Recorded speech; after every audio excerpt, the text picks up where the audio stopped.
제목이 되게 무섭습니다. 사업 실패, 실종 성공, 사망 처리. 13년간 유령인간으로 산 50대의 이야기입니다. 무면허 운전이 적발되면서 사연이 드러났답니다. 이게 뭡니까? 열심히 일해도 생각한 대로 흘러가지 않는 삶이 있을 수 있다라는 거죠. 암담한 현실이 답답해서 돌파해 보려고 관심을 가진 재테크 투자나 아니면 사업 때문에 인생이 송두리째 날아간 거죠. 투기든 아니면 사업 실패든 여러가지 이유 때문에 다중채무자, 신용불량자가 돼서 거리를 떠도는 이들이 많습니다. 그렇게 버려지고 사라지는 이들이 적지 않다라는 거죠. 가까운 나라, 이웃나라 일본에서는 이런 일들이 이미 20년 전부터 벌어졌습니다. 그리고 앞으로 한국의 이러한 일들이 비슷하게 일어날 걸로 보여집니다. 많이 충격적인 얘기인 거죠.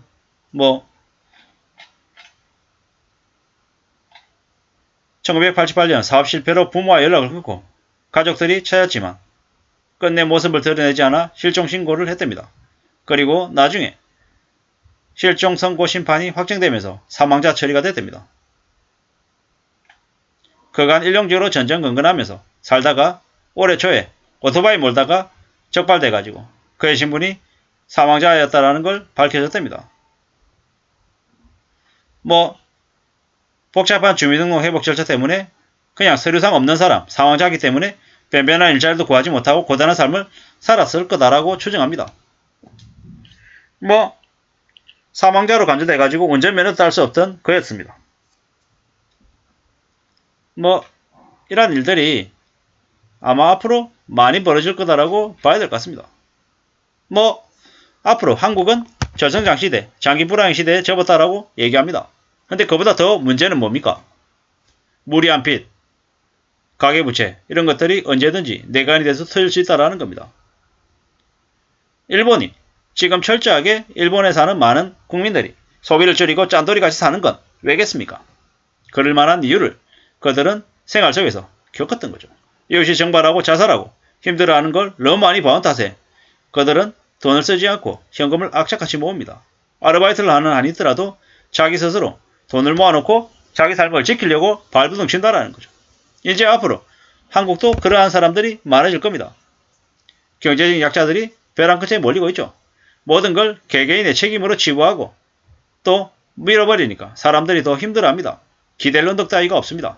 가장이 직장을 잃고 컴퓨터를 치면 가정이 위청거립니다. 가장만 고생하고 끝나는 게 아닙니다.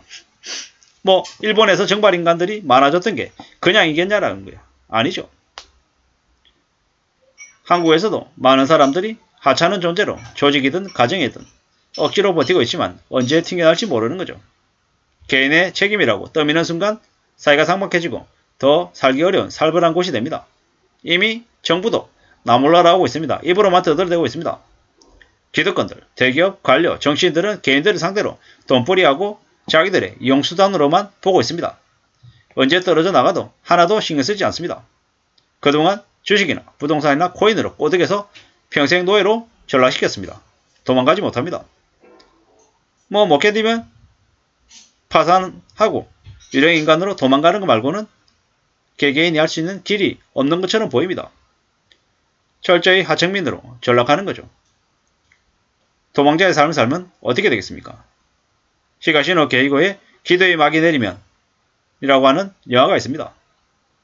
그 영화에 보면 그 여주인공의 아버지가 도망자의 삶을 살죠. 실제로는 그 딸이 살인을 저질렀지만 그 살인의 죄까지 아버지가 떠안고 평생을 도망가며 삽니다. 그리고 보통의 사람들이 끓이는 원전에서 일을 하죠. 왜겠습니까? 신분이 없는 상태이기 때문에 도망자의 삶을 살고 있기 때문에 그런 곳 말고는 일할 곳이 없었던 거죠. 그런 일조차 할 수 있다는 걸 감사하게 생각하면서 사는 거죠. 근데 나중에 너무 오랫동안 도망자의 삶을 사는 게 지친다라고 또 나름의 선택을 합니다. 씁쓸한 얘기죠. 그러한 일들이 우리 주변에도 앞으로 많이 벌어질 거다라고 생각해야 될 것 같습니다. 수시로 조작하고 작전하고 사람들을 걸려들게 만든 거죠.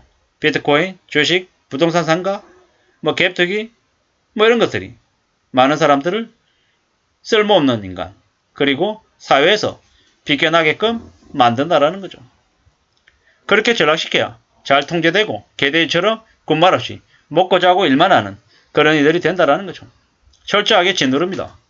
갑질하고 차별하고 경쟁시키고 혐오와 조롱을 하고 온갖 나쁜 이름을 다 갖다 붙이고 괴롭히죠. 그래도 그들은 도망가지 못한다라는 걸 사람들이 알고 있는 거죠. 무서운 얘기입니다. 얼마나 엄청난 일들이 벌어질까요? 참 무섭습니다. 경제위기는 어느 날 갑자기 오는 게 아니죠. 이미 벌어지고 있다고 봐야 됩니다. 경제가 어려워지는 건 한순간에 일어나는 게 아니라 서서히 진행되고 우리가 알든 모르든 그냥 진행이 된다는 거죠. 앞으로 물가는 계속해서 5%대를 유지할 거다. 그리고 한국의 기준금리가 계속 가파르게 오를 거다라고 봐야 되는 거죠. 빚을 못 갚는 사람들, 채무불이행자가 되면 각종 금융거래 못합니다. 4대 보험 적용 못 받습니다. 그냥 유료인간이 된다라고 봐야 되는 거죠. 제대로 된 사회생활을 못한다고 봐야 됩니다.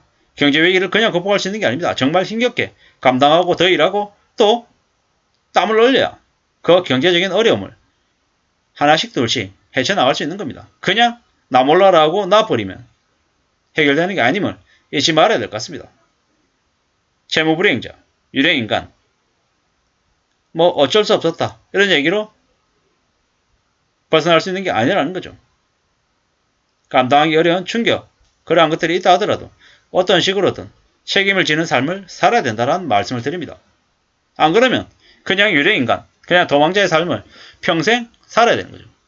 따뜻한 밥 한 끼, 가족들과 모여서 저녁에 식사하는 게 얼마나 행복한 일인지 아마 그 유료인간들은 알죠. 그리고 그들은 그렇게 당연하고 별것 아닌 그런 일상을 다시는 경험하지 못할 겁니다. 유료인간으로 살고 채무불이행자로 살면서 가족 곁에서 온전하게 지낼 수 있냐? 그러지 못하는 거죠. 도망자가 되고 사망자가 되고 실종자가 되는 거죠. 주민등록 말소자, 채무불이행자, 신용불량자로 살게 된다는 거죠. 앞으로 많은 살벌한 일들이 벌어집니다. 어떻게 살아야겠습니까? 자신의 생업에 정말 최선을 다하고 가족을 최우선에 가치에 두고 살아야겠습니다. 안 그랬다가는 금세 궁지로 내몰릴 것 같습니다. 앞으로 5년간은 최우선을 과제로 생존을 생각해야 되겠습니다. 물가 폭등이 계속되고 금리가 오르고 이자 부담이 늘어나고 사람들이 어떻게 되겠습니까? 거리로 뛰쳐나올지도 모르겠다라는 생각도 해봅니다. 여러 가지 고민들이 듭니다. 걱정이 많이 됩니다. 우리는 어떤 식으로든 살아내야 됩니다. 함부로 도망가고 채무불이행자가 돼서 유료인간이 되는 걸 용납해서는 안 되겠습니다. 무슨 수를 써서라도 끝까지 책임지는 삶을 살아야 된다는 말씀을 드리면서 마실까 합니다. 감사합니다.